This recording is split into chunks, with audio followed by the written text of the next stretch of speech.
Hello guys, welcome back to my YouTube channel SKM study. अभी आप success में हूं आपका एजुकेटर शिवम मिश्रा और यहाँ पे लेके आए हैं मानव जनन। जी हाँ, जो कि एनसीईआरटी चैप्टर नंबर 2 मानव जनन है, ह्यूमन रिप्रोडक्टिव सिस्टम। यानी कि आज हम बात करने वाले मानव जनन तंत्र के प्रकार यानी types of human reproductive system. यानी जो आपका ह्यूमन रिप्रोडक्शन है, ये आपका सेकंड चैप्टर है एनसीईआरटी का, क्योंकि पहले तीसरा चैप्टर हुआ करता था, लेकिन एनसीईआरटी ने अपने बुक में बदलाव करते हुए इसको सेकंड चैप्टर ला दिया। बाकी पहला चैप्टर को काट दिया गया। पहले हम लोग 16 चैप्टर पढ़ते थे, लेकिन अब केवल केवल हमें आपको यानी कह सकते हैं आपको हम लोगों को केवल केवल 13 चैप्टर पढ़ने की जरूरत है। तो आज हमारा जो टॉपिक है यह रहने वाला है नर जनन तंत्र के बारे में। नर जनन तंत्र क्या है, with figure with mind map के थ्रू आपको समझना है। और इसी प्रकार यदि समझेंगे सबसे पहले तो सारी चीजें आपको क्लियर हो जाएगी। क्योंकि अगर आपको अंदर तक समझना है सबसे पहले उसके बारे में स्ट्रक्चर पढ़ना जरूरी है। तो आपको मैं माइंड मैप के थ्रू समझाऊंगा ताकि आपको समझ में आ जाए। एक चीज और, इसका जो पीडीएफ है, जैसे आपको कहते हैं कि सर हम इसका पीडीएफ कहाँ पे मिलेगा, तो पीडीएफ जाकर डाउनलोड कर सकते हो। कहाँ पे? एसकेएम स्टडी टेलीग्राम चैनल से। अब कहें सर एसकेएम स्टडी टेलीग्राम का लिंक वो दिया है डिस्क्रिप्शन बॉक्स के अंदर, जाके वहां से आप लोग डाउनलोड कर लो और वहां पे आपको पूरा पूरा मिल जाएगा पीडीएफ इसका, ठीक है ना। तो आज होने क्या वाला है, यानी कि मैं आपको क्या पढ़ाने वाला हूँ, तो वो पढ़ाने वाला हूँ नर जनन तंत्र। यानी नर जनन तंत्र क्या होता है, ठीक है ना, कितने प्रकार का होता है, ये सारी चीज क्लियर करने वाले हैं। लेकिन सबसे पहले बात करेंगे कि मानव जनतंत्र के बारे में। तो अगर हम मानव जनतंत्र की बात करें तो जो मानव जनतंत्र होता है यह निम्नलिखित दो प्रकार का होता है। कितने प्रकार का होता है? दो प्रकार का। इसके पहले वाला टॉपिक मैंने पढ़ा दिया था, link in the description box, जाके पढ़ लीजिए। एक होता है नर जनतंत्र यानी कि मेल रिप्रोडक्टिव सिस्टम। मानव जनतंत्र दो प्रकार के, पहला क्या होता है नर जनतंत्र यानी कि मेल रिप्रोडक्टिव सिस्टम, और दूसरा क्या होता है मादा जनतंत्र यानी कि फीमेल रिप्रोडक्टिव सिस्टम। तो मानव जनतंत्र कितने प्रकार के होते हैं? मुख्यतः दो प्रकार के होते हैं, नर जनतंत्र और मादा जनतंत्र, यानी कि male reproductive system and female reproductive system. इतना चीज क्लियर हो गया। फिर इसके बाद आता है आपका सबसे पहला नर जननतंत्र यानी कि मेल रिप्रोडक्टिव सिस्टम। ये मेल रिप्रोडक्टिव सिस्टम क्या होता है, यानी कि नर जनन तंत्र क्या होता है, इसके बारे में चर्चा करेंगे विस्तार से।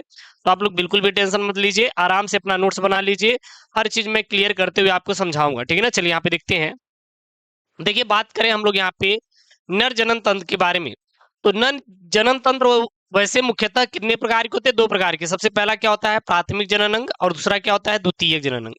नर जनन तंत्र कितने प्रकार के? मुख्यतः आपके दो ही प्रकार के होते हैं। सबसे पहला क्या होता है आपका प्राथमिक जनन तंत्र, और दूसरा क्या होता है द्वितीयक जनन तंत्र। अब कहेंगे सर आप तंत्र बोल रहे हैं, आप तंत्र बोल रहे हैं, तंत्र को ही अंग बोल दो, ऑर्गेन्स बोल दो, कोई दिक्कत? सिस्टम बोल दो, कोई दिक्कत?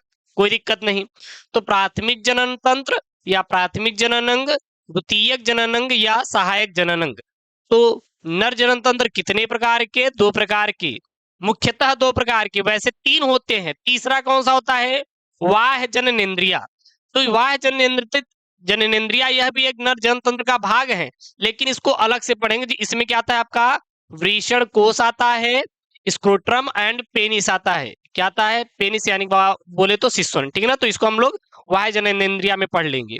तो नर जनन तंत्र कितने प्रकार के भाई साहब? दो प्रकार की, प्राथमिक जनन अंग और द्वितीयक जनन अंग, यानी कि जिसको हम लोग द्वितीयक को क्या बोलते हैं? सहायक जनन अंग, ठीक है ना।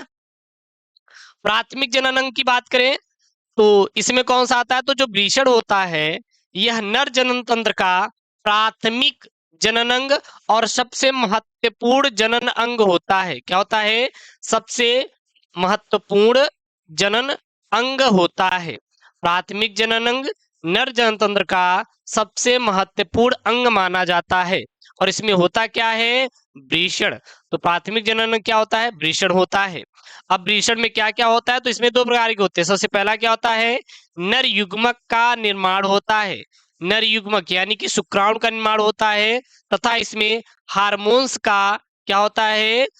स्राव होता है, यानी कि टेस्टोस्टेरोन का क्या होता है? श्रावण होता है। तो जो प्राथमिक जनन अंग होता है इसमें क्या आता है? वृषण आता है। वृषण में क्या होता है? नर युग्मक बनता है, और टेस्टोस्टेरोन हार्मोन्स का क्या होता है? श्रावण होता है। ये चीजें क्लियर हुई कि नहीं? ये चीजें क्लियर हुई आपका। अब सेकंड आता है द्वितीयक या सहायक जनन अंग। द्वितीयक या सहायक जनन अंग।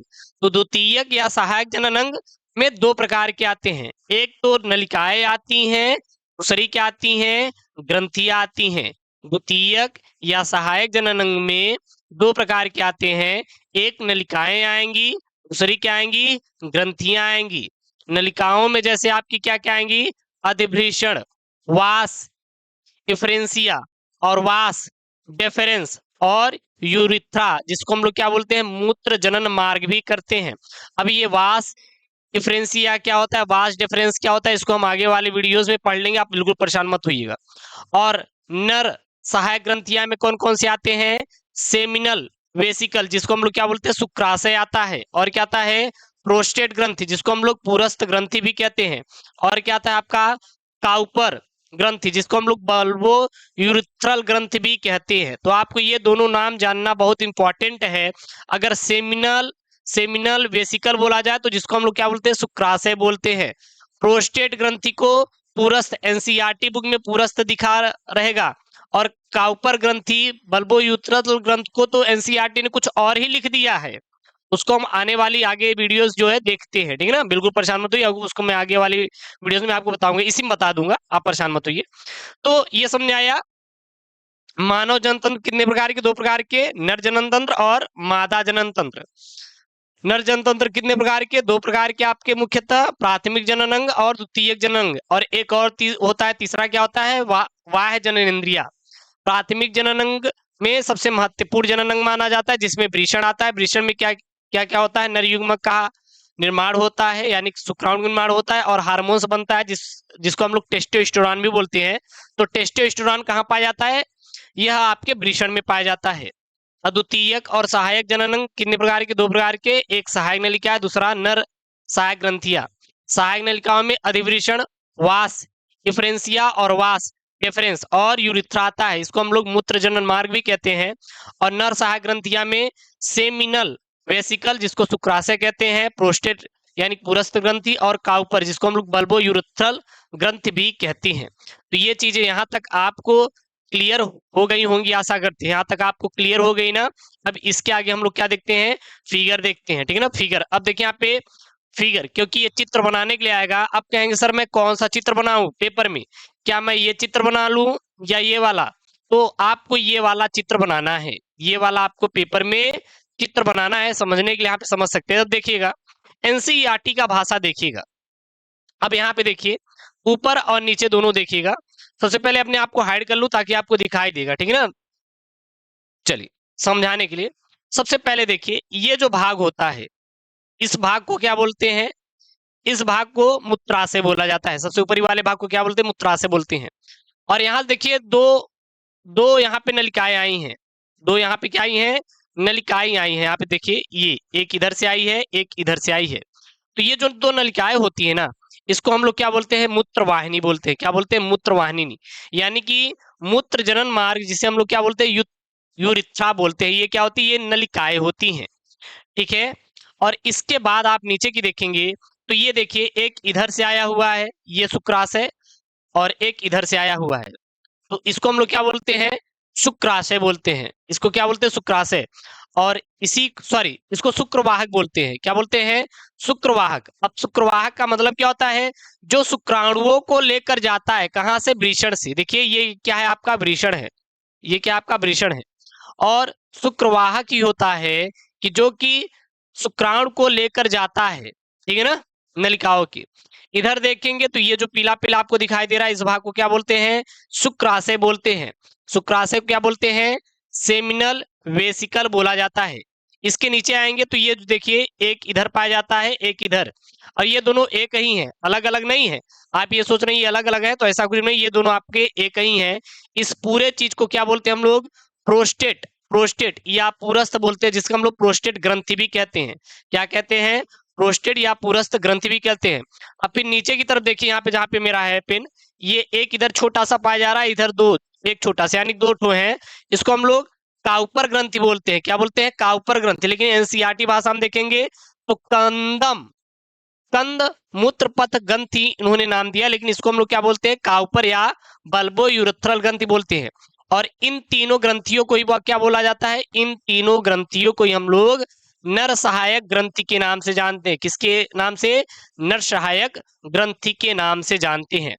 और फिर यहाँ पे देखेंगे तो ये जो बीच वाला भाग है, इस वाले भाग को बोला जाता है मूत्रमार्ग। और ये तो दो जोड़ी वृषण है ही, ठीक ना, ये क्या है? वृषण है। और यहाँ पे ये जो होता है यहाँ पे खुला रहता है, ये यहाँ पे रहेगा। इस वाले भाग को हम लोग अग्र छद बोलते हैं। और ये आपका क्या है? जो ऊपरी वाला भाग इस प्रकार से निकला हुआ यहाँ पे दिखाई दे रहा है, इसको हम लोग शिश्न मुंड बोलते हैं, ठीक है ना। और ये तो आपका क्या है? वृषण हो गया। तो वृषण वाला मैं बाद में अभी जब वृषण संरचना समझाऊंगा तो वहां पे समझ में आ जाएगा कि अधिवृषण क्या है, शुक्रवाह क्या है, वृषण जालिका क्या है, और वृषण तालिकाएं क्या होती हैं। तो ये आप बना सकते हैं। अगर ये नहीं बनाएंगे तो कोई दिक्कत नहीं, आप इसको मत बनाइए। अगर ये नहीं बनाना चाहते तो छोड़ सकते हैं, कोई दिक्कत नहीं। आप पेपर में सिर्फ यही सेम टू सेम इधर लटका दीजिएगा, काम खत्म आपका। वहां पे नर नर जनन अंग वहां पे तैयार। क्लियर है? इतनी चीजें आपको समझ में आई होगी। अगर इसको इधर समझना चाहते हैं तो यहाँ पे देख सकते हैं, इस वाले को स्खनन वाहिनी, ये मलाशय गुदा, ये वृषण हो गया आपका, ये वृषण कोश हो गया, ठीक है ना, ये वृषण, ये वृषण कोश हो गया, ये आपका मूत्र मार्ग है, ठीक है ना, इसको तो हम लोग पेनिस कहते ही हैं। ये आपका देखिए, ये देखिए सबसे बड़ा वाला भाग है, इसको हम लोग पूरस्थ या प्रोस्टेट ग्रंथि कहते हैं। ये आपका जो आया शुक्रवाहक है, ये आपका मूत्राशय है। और इस वाले को क्या बोलते हैं? शुक्राशय बोलते हैं। और ये आपका क्या है? मूत्रवाहिनी है, जहां से आपका जो यूरिन होता है बाहर निकलता है। ये चीजें आपको क्लियर हो गई होगी अच्छे से, ठीक है ना, ये चीजें क्लियर हो गई। और यही आपको पेपर में बनाना है। अगर नहीं आ रहा है कोई बात नहीं, मैं एक अलग सी वीडियो आपको कैसे बनाना है, हाउ टू क्रिएट, ठीक है ना, मेल रिप्रोडक्टिव सिस्टम, उसको मैं आने वाले वीडियोस में आपको बता देंगे। अब बात करते हैं नर जनन तंत्र के बारे में कि भाई साहब ये आपका नर जनन तंत्र होता क्या है। ऊपर की तरफ मैंने सारा चीज इसके बारे में बता दिया, इसका पूरा पूरा मैंने आपको चित्र बता दिया, फिगर बना बता दिया, ये चीजें आपको क्लियर हो गई होगी। अब हम लोग एक एक करके पूरा पूरा क्या करते हैं? पढ़ लेते हैं। क्लियर है ना? चलिए, सबसे पहले बात करते हैं हम लोग नर जनन तंत्र की, क्योंकि यही आपका क्या था? हेडिंग था कि ये नर जनन तंत्र क्या होता है। नर जनन तंत्र क्या होता है? तो इसमें देखिए, तो पुरुष में नर जनतंत्र की स्थिति श्रोणि क्षेत्र में होता है, जो पुरुष होता है। अब श्रोणि क्षेत्र क्या क्या है? पेट के नीचे और दो पैरों के बीच में, पेट के नीचे दो पैरों के बीच में, उसको क्या बोलते हैं हम लोग? श्रोणि क्षेत्र बोलते हैं। क्या बोला जाता है? श्रोणि क्षेत्र बोला जाता है। ये आपको ऊपर के फिगर के माध्यम से आप यहाँ पे देख सकते हैं। ये आपका क्या है? ये श्रोणि क्षेत्र है। इस वाले क्षेत्र को क्या बोलते हैं? श्रोणि क्षेत्र बोला जाता है। क्लियर है ना? फिर देखिए क्या है यहाँ पे, नर जनन तंत्र में प्राथमिक जनन अंग और सहायक या द्वितीयक जनन अंग पाए जाते हैं। नर जनन तंत्र में मैं पहले ऊपर बताया था, एक आपका सहायक जनन अंग जनन तंत्र होगा, और दूसरे में क्या होगा आपका? वो होगा द्वितीयक जनन अंग पाए जाते हैं। और एक क्या होता है? वह आपका होता है, यहाँ पे देख सकते हैं, वाह जननेन्द्रिया। तो वाह जननेन्द्रिया मतलब कि ये अलग ही होते हैं, सीन इनका होता है, जैसे आपका वृषण कोश और पेनिस हो गया, ठीक है ना। अब बात करते हैं प्राथमिक जनन अंग के बारे में।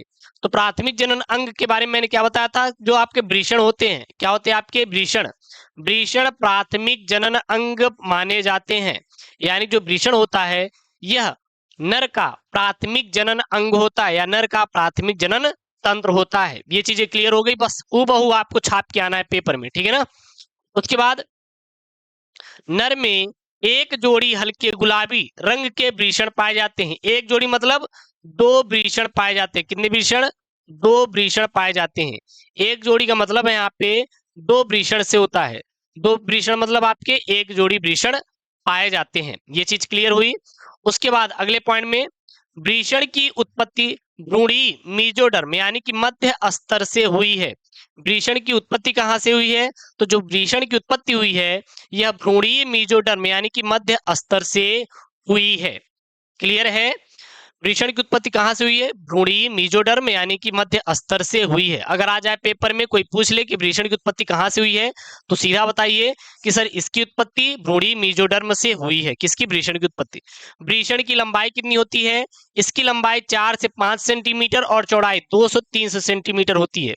जो वृषण है, ऊपर देखेंगे यहाँ पे, तो जो वृषण है इसकी अगर लंबाई की बात करें तो 4 से 5 सेंटीमीटर, और इसकी चौड़ाई ये वाली, ये वृत्त की बात करें तो ये कितना होता है?